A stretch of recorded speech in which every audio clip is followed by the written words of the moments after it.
ACL 2 তে মোহনবাগানের সাথে আমরা দেখতে চলেছি এফসি গোয়াকে। ডার্বির আগে বড় ধাক্কা খেল মোহনবাগান। ইস্ট বেঙ্গলের জয়গুপ্তা এবং মোহনবাগানের রবসন রবিনো এরা কোথায়?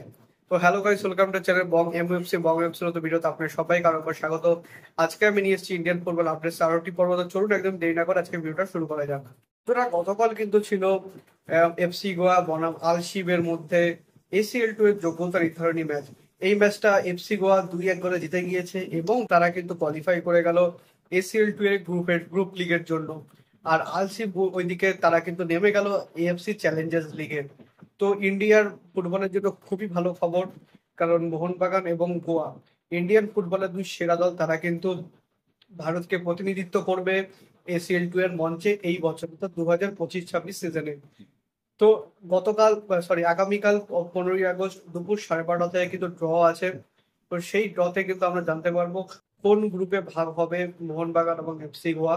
তারা কোন মানে যেহেতু প্রতিটি দলে 4টি করে গ্রুপ থাকবে, এবার সেই 4টির মধ্যে কোন কোন গ্রুপে থাকবে সেটা কিন্তু আমরা দেখতে পাবো। আরেকটা তথ্য আপনাদেরকে জানিয়ে রাখি যে এফসি গোয়া এবং মোহনবাগান এরা দুজনে কিন্তু যেহেতু একই দেশের লিগ, মানে একই দেশের একই লিগের দল, তো এরা দুজনে কিন্তু মানে একই গ্রুপে কিন্তু পড়বে না এসিএল 2 তে।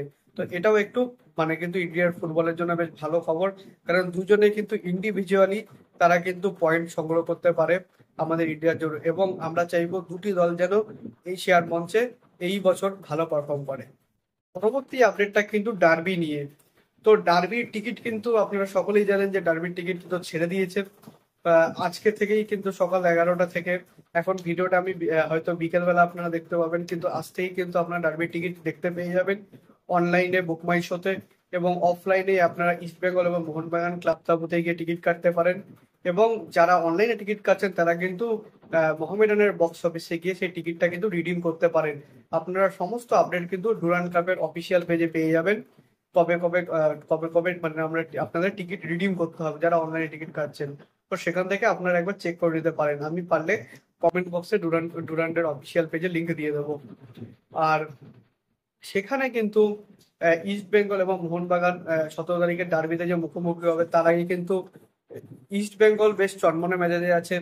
তারা কিন্তু একসাথে অনেকদিন পারফরমেন্স করেছে এবং তাদের তাদের সব বিদেশি ফিট আছে, এবং তারা পূর্ণ শক্তি দল নিয়ে কিন্তু ডার্বিতে নামবে, এটাই কিন্তু মানে আমার বিশ্বাস। তবে একজন প্লেয়ার তাদের মিসিং আছে, তিনি হলেন জয়গুপ্তা। তাকে নিয়ে কিন্তু অনেকের অনেক কোশ্চেন যে তিনি কোথায় বর্তমানে, কারণ সবার কিন্তু অ্যানাউন্সমেন্ট হয়ে গিয়েছে ইস্ট বেঙ্গলের সোশ্যাল মিডিয়া হ্যান্ডেল থেকে। বাট জয়গুপ্তার এখন অব্দি কিন্তু অ্যানাউন্সমেন্টটা হলো না, কিন্তু ওদিকে আমরা জানি যে জয়গুপ্তা হচ্ছে ডিল ডান।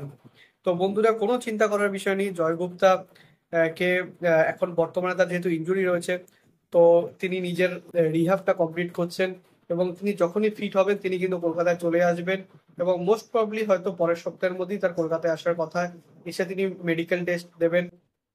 এবার মেডিকেল টেস্টে একবার যদি তিনি পাস করতে পারেন, তবে সেক্ষেত্রে আমরা কিন্তু অফিসিয়াল অ্যানাউন্সমেন্ট ইস্ট বেঙ্গলের অফিসিয়াল পেজ থেকে দেখতে পেয়ে যাব। তো তাকে নিয়ে কোনো চিন্তা করার বিষয় নেই। তবে হ্যাঁ, আপনারা যারা ভাবছেন জয়গুপ্তা হয়তো কাল পরশুই চলে আসবেন, এসে তাড়াতাড়ি মেডিকেল টেস্ট দিয়ে তিনি ডার্বি ম্যাচ খেলবেন, এটা কিন্তু সম্পূর্ণ ভুল। ডার্বি কিন্তু জয়গুপ্তা খেলতে পারবে না। ইস্ট বেঙ্গল যদি পরের রাউন্ডের জন্য কোয়ালিফাই করে, তার সেক্ষেত্রে কিন্তু জয়গুপ্তাকে আমরা দেখলেও দেখতে পারি, সেখানে কিন্তু চান্সেস আছে। কিন্তু একটা একটা দল অর্থাৎ অপর দল মোহনবাগান, তারা কিন্তু বেশ প্রবলেমে রয়েছে। এমনিতেই কিন্তু তারা কিন্তু লেট প্র্যাকটিস শুরু করেছে আগস্টের সেকেন্ড এবং থার্ড ফার্স্ট সিজন থেকে। তারা কিন্তু প্রি সিজন তাদের শুরু করেছে, তো যে কারণে কিন্তু দলের মধ্যে চোট আঘাত লেগেই রয়েছে। এর আগে দলের থেকে ছিটকে গিয়েছেন সুহেল আহমেদ ভাট, সালাউদ্দিন এবং কিয়ান নাসিরি। এরা কিন্তু ইনজুরির জন্য ছিটকে গিয়েছেন ডার্বি থেকে। সেই লিস্টে কিন্তু আবার আরো একজন নাম হতে পারে, তিনি করেন অ্যালবার্তো রদ্রিগেজ এবং টম আলডেন। তবে অ্যালবার্তো কিন্তু মানে আগের দিন বল পায়ে প্র্যাকটিস করেছেন এবং তাকে কিন্তু ফিট মনে হচ্ছে, এবং তিনি আশা করি 3 দিনের মধ্যে মোস্ট প্রবলি তিনি কিন্তু ফিট হয়ে যাবেন।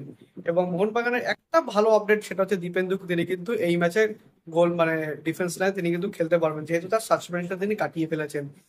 কিন্তু অ্যালবার্তো রড্রিগেসের ডিফেন্স পার্টনার টম আর্লেট, তার কিন্তু গতকাল চোট লাগে এবং তিনি কিন্তু মানে পরে আর প্র্যাকটিস করেননি।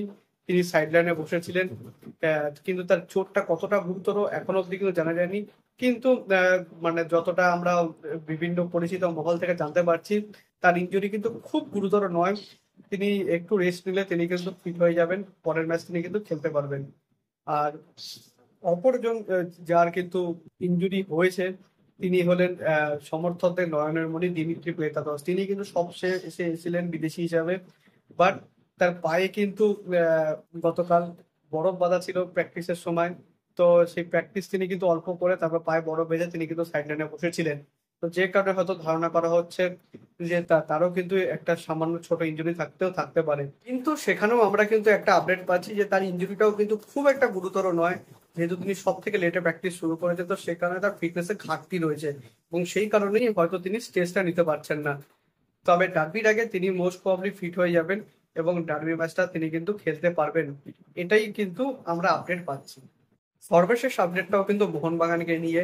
সেটা হলো মোহনবাগানের রবসান রবিনো কোথায়।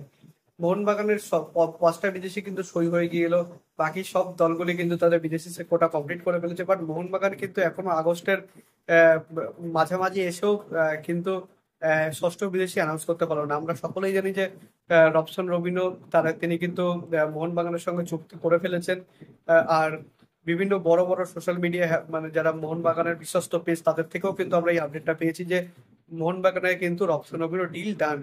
তো তারপরেও তাকে কেন কলকাতা আনা হচ্ছে না, তো এইটার উত্তর কিন্তু সত্যি কথা বলতে আমার কাছে নেই। লাস্ট আগস্টের যে লাস্ট উইক সেটাই কিন্তু আমাদের কাছে রয়েছে। সেই লাস্ট উইকে আমাদেরকে দেখতে হবে যে রবসানকে তারা মানে উড়িয়ে নিয়ে আসে কিনা। উড়িয়ে নিয়ে এসে তার মেডিকেলের তিনি যদি পাস করেন তাহলে সেক্ষেত্রে তাকে অ্যানাউন্সমেন্ট করা হবে। আর মেহতাব সিং নিয়ে কিন্তু কোনো রকম আপডেট নেই, বাট রবসান নিয়ে কিন্তু এই একটা আপডেটই ছিল। কারণ একটা জিনিস আপনাদের খেয়াল করতে হবে, পরের মাস অর্থাৎ সেপ্টেম্বর থেকে কিন্তু চালু হয়ে যাবে এসএলবি এর গ্রুপ লিগ। তো সেখানে যে ছটা বিদেশি কিন্তু পূর্ণশক্তি দল নিয়ে মোহনবাগান খেলতে চাইবে।